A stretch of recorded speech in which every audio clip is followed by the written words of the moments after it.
இனிய வணக்கங்க. இன்னைக்கு நாம சுக்கங்காய், குருமத்தங்காய், இத கிராமத்துல சுக்கங்காய்னு சொல்லுவாங்க. இது நம்ம வயல்வெளியில நிறைய இருக்குங்க. செடி வெள்ளரி செடி மாதிரி இருக்கும் பாருங்க. இப்படிதான் இருக்கும் வெள்ளரி செடி மாதிரி. இத பழம் பழுத்துதுன்னா சாப்பிடலாம், ரொம்ப சுவையா இருக்குங்க. இது வெள்ளரி செடியோட குடும்பம் தான்.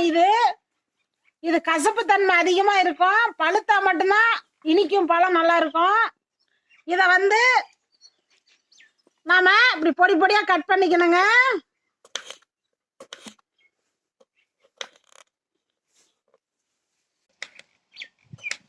இது நம்ம சோளக்காட்டுல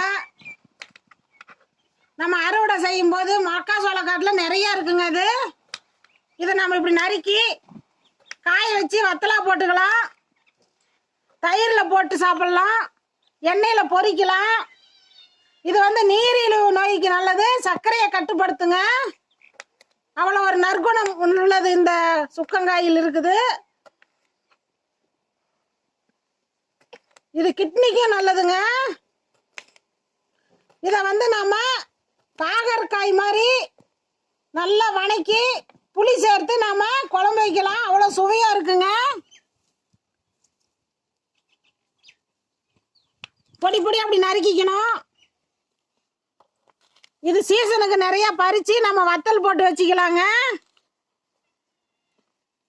இது ரொம்ப மூலிகை தன்மை உள்ளது இந்த சுக்கங்காயில் உள்ளது.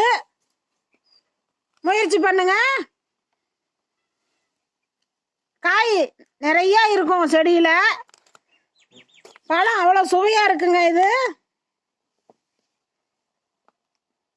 மேலும் விவரங்களுக்கு ஈஸ்வரி நாளொரு மூலிகை சேனலை ஃபாலோ பண்ணுங்க.